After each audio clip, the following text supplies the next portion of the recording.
Hi, this is my video review for Tales from the Fallen Empire. Tales from the Fallen Empire is a campaign setting for the Dungeon Crawl Classics RPG. It's a pretty interesting campaign setting because it gives you the fun factor of an old school RPG but decorated or with the flavor or trappings of modern high fantasy settings. Let me talk about the PDF first. The quality is excellent. There are so many cool illustrations in the style you could find in the Dungeon Crawl Classics RPG book. You can have all those exotic characters, like ritualistic images, those monsters and runes, and those things that make the Dungeon Crawl Classics RPG very special in the hearts of all the grognards or players that have fun memories of playing those old school types of RPGs. The PDF also has a great table, a virtual table of contents. You can navigate really easily around the book, and the text is okay. They use a great literary style. It's sort of like a marriage between Robert T. Howard and H.P. Lovecraft. And something else I'm sure I can't identify at the moment, but it's pretty well done, everything. And, well, let's get into it. First of all, this campaign setting demands that the players get into a different mindset from your average Dungeon Crawl Classics RPG. This is a world a bit more brutal. That's pretty awesome, because Dungeon Crawl Classics RPG is normally a very lethal game where player characters are always dying, but this world is even a bit more savage. Let me talk about the mythology first. The plotline or story for this game, it's an interesting fusion of Babylonian Genesis type myths and even some Lovecraftian mythos thrown in there. And it all starts with a huge cosmic dragon, the Leviathan. And there are other dragons who covet his power or his position, and they unite and go to war against him. They kill the Leviathan and create the earth out of the Leviathan's corpse. That's pretty much like Marduk fighting against Tiamat, but in this case just take away Marduk and put these other monstrous dragons fighting for supremacy. And once Leviathan is dead, these dragons start fighting against each other to see who's king of the hill. And they start dragging the creatures that inhabit the body of Leviathan, that is now the planet, and they start dragging them into their conflict, and so civilizations rise and fall all in between in this war between the dragons. And suddenly the dragons lost a bit of interest in this war, but then the different types of beings, the Atavans and humans, start fighting on their own for power and position and to gain wealth, and it's all pretty chaotic, and in all that struggle a lot of interesting magics and items appear. And just at the climax, or just a bit after the climax of that war between peoples from all places, between gods and humans and dragons, this is where the player characters start trying to find their way in this chaotic world where gods and men fight along each other.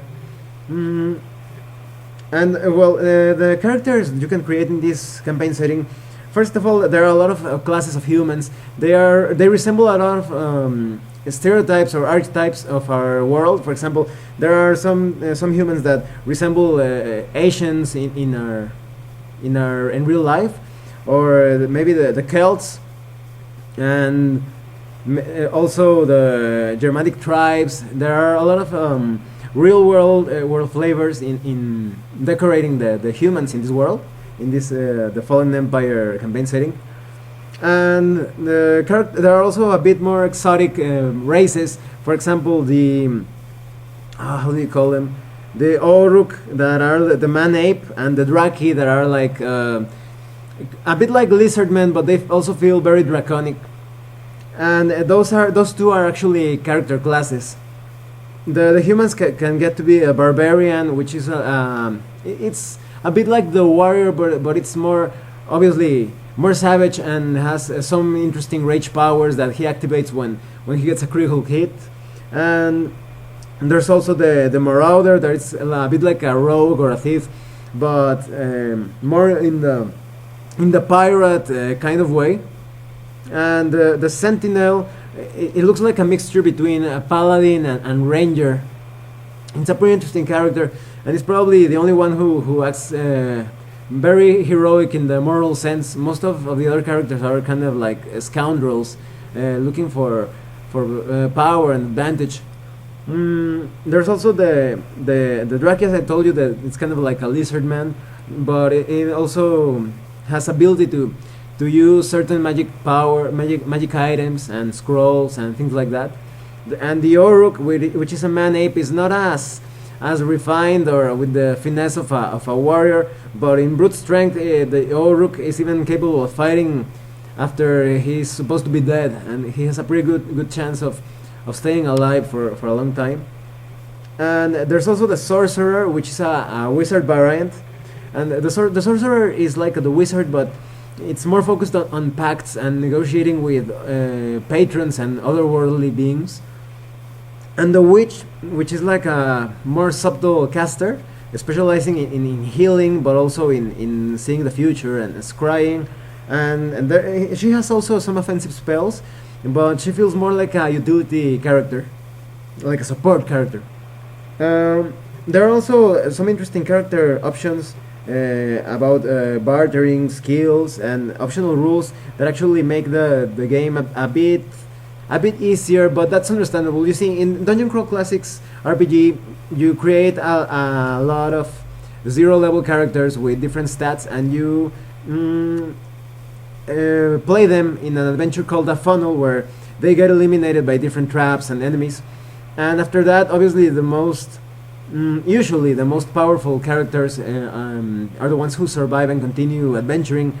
So there's a system here that gives you a sort of coin, like a Benny or a hero point or a fate point in other games, that allows you to modify the results of the dice and allows you to escape certain death. And this is pretty good because sometimes you have to go through all that dangerously hard funnel, and you don't want your character to die right away. So this gives you your character a fighting chance to continue his quest for fame and glory.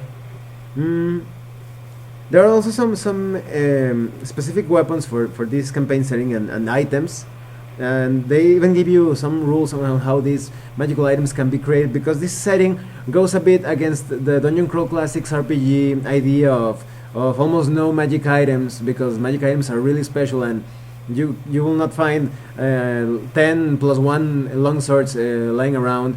In this campaign setting is a bit more about finding interesting magical items and artifacts, but all in moderation, without breaking the game's balance. And there's also the lore system that is kind of like the sanity system for the Call of Cthulhu game and the Realms of Cthulhu. So your character can learn a lot of things, dark secrets of the world, and many things about interesting monsters and dark sorcery, but he risks insanity. The more he learns, he may become really knowledgeable, but he also gets a higher chance of just going nuts, becoming completely insane. There are also good rules for seafaring. This is something that the Dungeon Crawl Classics RPG rulebook lacked. They didn't have a good system for seafaring and sea travel, but here they offer you a great system that even contains naval combat rules. There's also ritual magic, which is like your normal spells, but cast in a ceremonial way, with a circle and sacrifices and maybe a group, including a witch, so the spell turns out more powerful and with less risk. And there are also a few gods and patrons specific to the setting, and it also explains how you can integrate the patrons and gods from the Dungeon Crawl Classics RPG into this setting. And that's a good thing about this book, because it tells you that you should consider it a bit like a like something else apart from the Dungeon Crawl Classics RPG in the terms of clerics and deities, but it also gives you good advice on how to integrate deities and other classes from the Dungeon Crawl Classics RPG rulebook so that everything is coherent. They also give you a good selection of monsters specific to this setting, with a lot of interesting powers and dangerous things that can easily decimate an entire party. And it gives you even more about the mythology, about the story of the fallen empire, the mindset of the dragons, which is pretty alien, and it tells you about the nations of the fallen empire. It even gives you a lot of cool maps for the main cities. It doesn't give you a lot of maps. It gives you just like the essentials, but it makes up for it with a lot of interesting background, fully fleshed or rooted in real life traditions and mythologies. It gives good advice on how to run the game as a judge, about adventures, politics, and it gives you two adventures: a funnel type adventure that has to do with slavery, and another adventure that is more for advanced level characters, 3 to 5 level, I think. And it's a good way to introduce the players to this campaign setting, to give them enough space to create their own adventures and quests, and overall start fleshing out that campaign in this very dangerous and interesting world. Well, let me tell you about what I think. I think this is a great book because it plays with a lot of the most loved archetypes of sword and sorcery. You can easily create a character modeled after Conan the Barbarian, or there's a funny illustration. Let me see if I can find it for you. It resembles a lot like Dalsim from Street Fighter. That's for the sorcerer class, I think. Let me see. Oh, here it is. That's practically Dalsim over there. Sorry about that. The light is getting in the way. You see? So this campaign setting takes a lot of the beloved archetypes that all we role players love about mythology and literature, and gives them to you that you can play in our world with this character that is modeled after that hero, or maybe becomes his or her own legend in her own right. And about the negative, I really couldn't find any negative thing about this campaign setting. It's so very well made. You really can't find a significant flaw that, oh no, that doesn't make any sense, or it's all, I don't know, it's following a very good epic path, following different literature styles, and the spells all make sense, and you read about them in history, in mythology, and it's really a cool setting to start playing your Dungeon Crawl Classics RPG. I would dare to say that this feels like the official campaign setting for Dungeon Crawl Classics RPG, in the way that Greyhawk or Forgotten Realms felt for Dungeons and Dragons. If you have the Dungeon Crawl Classics RPG, you should definitely buy this book, and I also think it serves as inspiration for other old school games or some retro clones. You would only need to modify a few things, but just jump right into this the Fallen Empire world. This is a great book. It has I would say my highest recommendation, but it goes beyond that. I just love this setting. Well, thanks for watching my video. If you have any comments, please type them down. See you later.